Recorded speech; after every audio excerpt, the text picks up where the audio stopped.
And the curtains lift on this year's NATO summit amid tussling over how to manage Ukrainian expectations for membership while fending off a Russian invasion. And for more on the NATO summit, let's go to Rachel Rizzo. She's a senior fellow from the Atlantic Council, and she joins us from Vilnius, where NATO leaders are gathered for their annual meeting. Now, membership very much on the minds of everyone at this NATO summit. Of course, good news for Sweden, Turkey. Let's be precise on that here. Turkey has agreed, or the president has agreed, to push for ratification of Sweden's membership in NATO in the Turkish parliament. That is what he has agreed to. Now, you have called this a classic case of geopolitical tit for tat.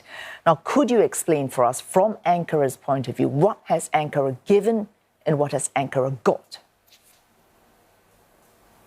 Absolutely. This has been an ongoing negotiation for the past year after Finland and Sweden both dropped their historical military neutrality in the wake of Russia's invasion of Ukraine in February of 22.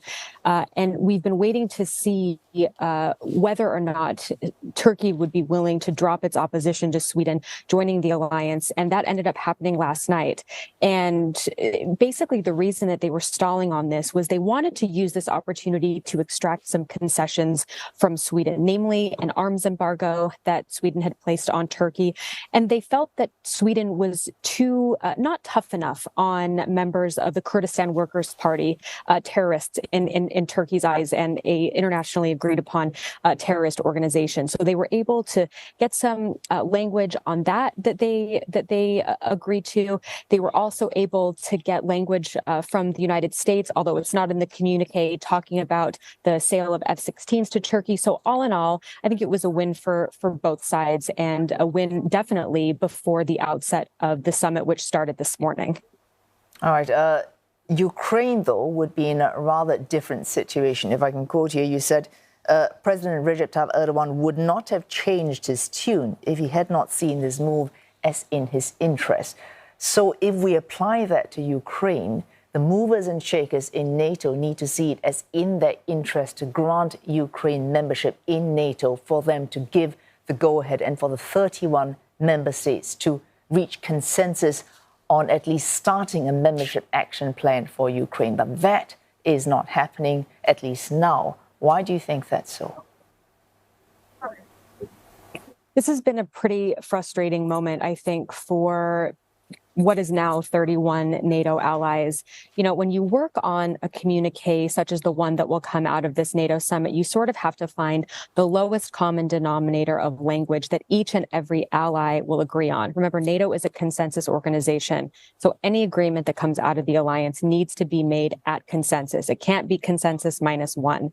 And there's some question about the willingness, I think, of certain NATO members, the United States being one of them, to really grant Ukraine what it is looking for. And that is a clear pathway to NATO membership. We really want to avoid a situation that we had in 2008, where NATO allies at that summit said Ukraine will eventually join, but gave them no pathway as to how or when, which just invited Russian aggression. But we're really struggling now trying to figure out what that language looks like. I think the U.S. is still nervous about escalation, what this might mean for the future relationship with Russia. They want to avoid getting pulled into the war, of course. So let's see what happens on this first day of the summit here. The communique should be out, hopefully in the next little while. All right, a lot of emphasis here on language, but beyond language, there have to be concrete deliverables. We've heard various versions of possibilities for Ukraine, so a membership action plan, or bypassing that entirely and setting different benchmarks set at different points for Ukraine. All this for you, does that boil down to the same thing, benchmarks that for some reason, certainly the US, possibly Germany as well, they are reluctant to set out for Ukraine, even if the timeline is an extended one. They don't even want to give a timeline. So I think it's good to remember that 90% of the meaning of NATO membership comes down to Article 5, which is the Collective Defense Clause, which says that an attack against one is an attack against all. It basically requires by treaty NATO countries to come to the aid of another country should they be invaded. And that's really where the difficulty comes from. Bilateral security agreements, which we should see coming out of this alliance or from this summit from most of the G7 countries.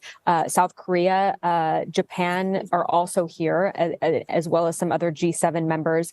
So we'll see some bilateral security agreements and very strong language in terms of that, in terms of some long-term security guarantees. But for Ukraine, that's just not the same thing. And for many, especially Eastern flank countries in NATO, that's just not the same thing as a clear pathway for NATO or for Ukraine to eventually join NATO. And that's really where the difficulties still lie. And final question here, Ms. Rizzo. You have said it's not that the U.S. does not want Ukraine to join NATO now. It likely does not want it to join ever. I have a hard time imagining a scenario where membership actually happens. Those are fairly clear, fairly bold language relative to others that I have heard. Do you see any scenario in which this membership, or at least some plan or some timeline, could actually happen? Final question.